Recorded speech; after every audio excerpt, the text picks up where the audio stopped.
এত পরিমাণে গরম পড়ছে যে মন চাচ্ছিল না এইভাবে কাঁঠাল খেতে। আর আমি এইভাবে কিন্তু কাঁঠাল খেতে একদমই পছন্দ করি না। তো hello everyone, welcome to my page Zohra Bithi.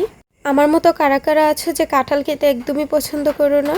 তো এই গরম দিয়ে কাঁঠাল দেখে ইচ্ছে করতেছিল যে জুস বানিয়ে খাওয়ার জন্য, তো যেইভাবে সেই কাজ। আর যদি 5টা মিনিট আগে চিন্তা করতাম যে কাঁঠালের জুস বানাবো তাহলে আর আমার হাতটাকে কাঁঠালের কষ দিয়ে ভরা লাগলো না। আমার আম্মুই সুন্দর করে কাঁঠালের কোষগুলো বের করে দিত। তো যাক, ব্যাপার না, বেশি কষ ছিল না কাঁঠালে। তারপর আমি কাঁঠাল থেকে কুশগুলো বের করে নিলাম যতটুকু আমার প্রয়োজন আর কি। দেন কাঁঠালের কুশগুলো থেকে কাঁঠালের বিচিগুলোকে আলাদা করে নিচ্ছিলাম, কারণ এগুলোকে আমাকে ব্লেন্ডারে দিতে হবে।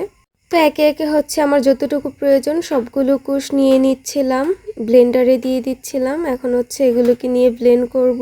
কাঁঠাল খেতে কিন্তু আমি একদমই পছন্দ করি না, যার কারণে কেন জানি হঠাৎ করে ইচ্ছে করতেছিল যে কাঁঠালের একটু জুস বানিয়ে খাই, যেহেতু অনেক গরমও পড়েছিল। কাঁঠালের কুশগুলোকে ব্লেন্ডারে নিয়ে এখন এটাতে গুঁড়ো দুধটা দিয়ে দিচ্ছিলাম।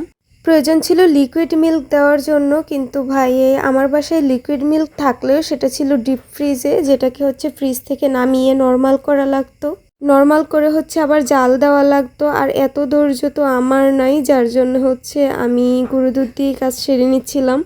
পাউডার মিল্ক দিয়ে এখন এটাতে পরিমাণ মতো চিনি দিয়েছিলাম। আর কাঁঠালের কুশগুলোর কালারটা কিন্তু একদমই টাটকা ছিল না, মানে ততটা ভালো ছিল না, তবে মিষ্টি ছিল অনেকটা, যার জন্য বেশি চিনি দেওয়া লাগে নাই। তো আইস দেওয়ার কথা ছিল, আমার বাসায় আইসও ছিল না, তবে ঠান্ডা পানি ছিল, মানে ফ্রিজের পানিটা ছিল, যার জন্য আইসের বদলে আমি ফ্রিজের পানি দিয়েছিলাম। বললাম না, কোনো কিছুই প্ল্যান করা ছিল না, হঠাৎ করে মাথায় আসলো তো বানাতে বসে পড়লাম। তা না হলে লিকুইড দুধও দিতে পারতাম আর আইসও দিতে পারতাম, কিন্তু কি করব, ওই যে হুটহাট মাথায় যা আসে তা করে বসি, যার জন্য এই অবস্থা। যাক, এটা তো ঠান্ডা জুস হওয়ারই কথা, তাই না? তো আইস দিয়ে কিংবা ঠান্ডা নর্মাল পানি দিয়ে বিষয়টা কিন্তু একই। তারপর ব্লেন্ডারে দিয়ে আমি ব্লেন্ড করে নিলাম, খুব ভালোভাবে ব্লেন্ড করে নিচ্ছিলাম। যদিও একটু বেশি ঘন হয়ে গিয়েছিল, পরবর্তীতে আমি আবারও পানি অ্যাড করে নিয়েছিলাম। তো পানি অ্যাড করে ভালোভাবে ব্লেন্ড করার পর এখন আমি ভালোভাবে ছেঁকে নিয়েছিলাম। তো ছেঁকে নেওয়ার পর এখন গ্লাসে ঢেলে নিব।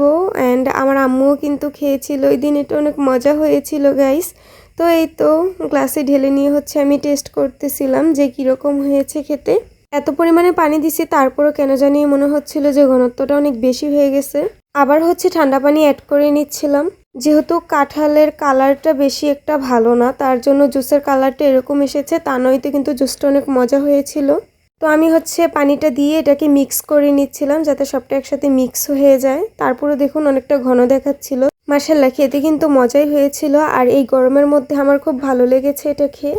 ভালোভাবে মিক্স করে নিলাম, তারপর এখন টেস্ট করার পালা। তো এই গরমের মধ্যে কিন্তু এটা বেশ মজাই লেগেছে আমার কাছে, ঠান্ডা ঠান্ডা লাগছিল। কালারটা একটু নড়বড়ে, তবে ঠিক আছে, মজা লেগেছে। তো আজকের ভিডিও এই পর্যন্তই, দেখা হবে নেক্সট কোনো ভিডিওতে। ততক্ষণ পর্যন্ত সবাই ভালো থাকবেন, আল্লাহ হাফিজ।